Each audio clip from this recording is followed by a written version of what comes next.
Let me ask you a question. What was your least favorite daily task you had to do when you were a kid?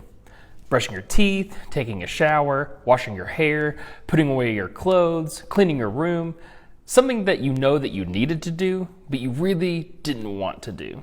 Well, let me tell you about mine. I always had a hard time brushing my teeth. Okay, I know it's really gross, but you see, mint flavor really burns my mouth. It's not like it's going to kill me, but it's just really uncomfortable, and I just hated brushing my teeth because of it. And basically, every tube of toothpaste on the planet is flavored with mint, so I would skip brushing my teeth if I could get away with it. I knew that brushing my teeth was good for me. I knew that I needed to brush my teeth, so my teeth were not stained, or so I didn't get cavities, or so I didn't disgust people with my nasty breath, but I just didn't want to do it, even though my parents made me do it. Now, if you can relate to the struggle I felt when trying to make myself brush my teeth, I bet that you can also relate to what we're going to be talking about today. Because sometimes change feels a lot like the thing your parents made you do when you were a kid. That thing you knew you needed to do to make your life better, but then you just didn't want to do it.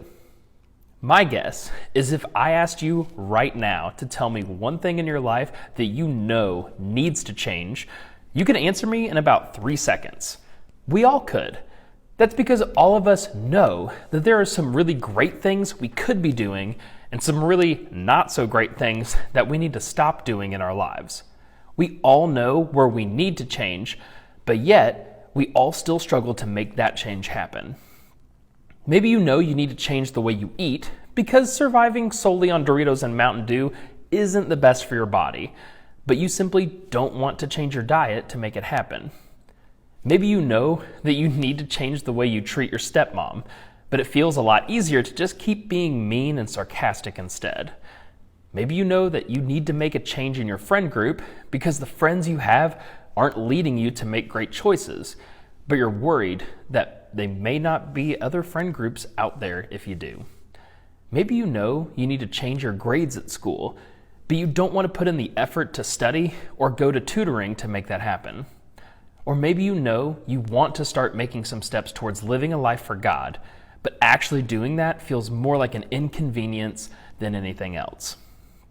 My point is this: knowing the areas where we need to change in our lives isn't hard, but actually making those changes is really difficult. Even though we know that the changes would make our lives better, we still can't seem to make ourselves do them.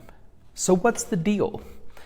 Well, the past couple weeks, we've talked about how God, who never changes, helps us stay rooted to the ground so that we can be secure through the changes life brings us. I think sometimes we avoid change because the uncertainty that comes with hard changes makes us worry that the roots that have kept us safe and steady may no longer hold us up. But I think the biggest obstacle we face when trying to change is the fact that real change is really hard. It takes effort. It takes perseverance. It takes a lot of time and energy. And because of that, it can feel a whole lot easier not to do it. It's easier to act like we don't care about the things we know need to change than to actually put ourselves out there and try to change them.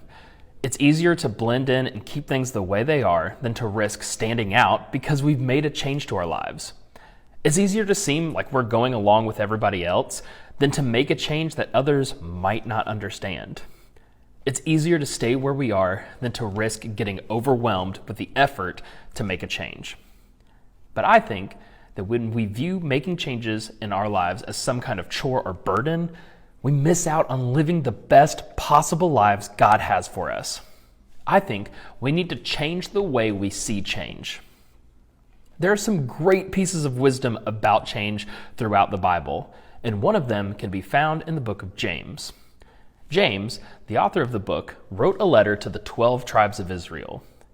These were God's chosen people, believers who had just been separated and spread out all over the region. In other words, they'd just gone through a major change, something they didn't really want to do, but had to do. And I think what James said to them about the change they experienced can help us as we try to make changes in our lives today. Here's how we started. Dear brothers and sisters, When troubles of any kind come your way, consider it an opportunity for great joy. James started this letter by reminding the people of Israel what we talked about in week 1. Troubles will come. It's not if challenges will happen in our lives, it's when. And because of that, we need to know how to handle them well. James knew that change was bound to happen, and he wanted everyone to know that they didn't have to be defeated by it. Instead, he told them to consider it an opportunity for great joy. In other words, instead of seeing the change you need to make in your life as difficult or overwhelming, see them as opportunities for potential joy. See them as chances for God to do something that will make your life better. James went on, "For you know that when your faith is tested, your endurance has a chance to grow." Do you know what the word endurance means? It means building your strength over time. When you push past the pain, discomfort, and stress to make the change you're working on, you're making it easier for yourself to do it the next time. In other words, practice makes perfect. The more changes you make to improve your life, the more you're developing the endurance to help you face more changes as you grow. When you build endurance, you're stretching and strengthening the roots that keep you steady and secure through the ups and downs of life. Why is that important? Well, let's see how James wrapped this up. So let it grow. For when your endurance is fully developed, you will be perfect and complete, needing nothing. You see, making those changes in your life, putting in the effort and building up the endurance to do it, isn't really about the change itself. It's about your growth as a person. Every time you make an effort to make a change that will improve your life, you're growing as a person. You're growing your roots. You're growing in your faith. So not only do you change, but your faith changes too. Just like any muscle, it becomes stronger the more you exercise it. And stepping into change will help you become the person God wants you to become. Someone who is mature and complete, who doesn't lack anything in their life. Stepping into change helps you become rooted in God and who He wants you to be. You see, what I think James wanted us to understand is this: God can change the way you see change. But honestly, sometimes change feels so messy that we can't seem to make any sense of it. Have you ever seen a speed painter at an event like TCTC or Believe before? If not, you should totally look up some YouTube videos after this to see what I'm talking about. They usually start painting something, and it's really hard to make out what they're trying to paint. At first, it doesn't make much sense at all. It just looks like a huge mess. But at the end, they flip the painting upside down to reveal something incredible. It's kind of like how sometimes we feel when change is happening in our lives. But when we allow God to change the way we see things, we may just be surprised at what He reveals to us. God can change the way we see things. He can change the way we see change. So instead of seeing change as negative, we can view it through the lens James gave us in the Bible, as an opportunity for more joy, endurance, growth, and faith in our lives. Here's what I want you to try this week. Let God change the way you see change. Think of the thing you need to change as opportunities rather than chores, and put a little effort into actually making the change to grow in your faith and maturity in that part of your life.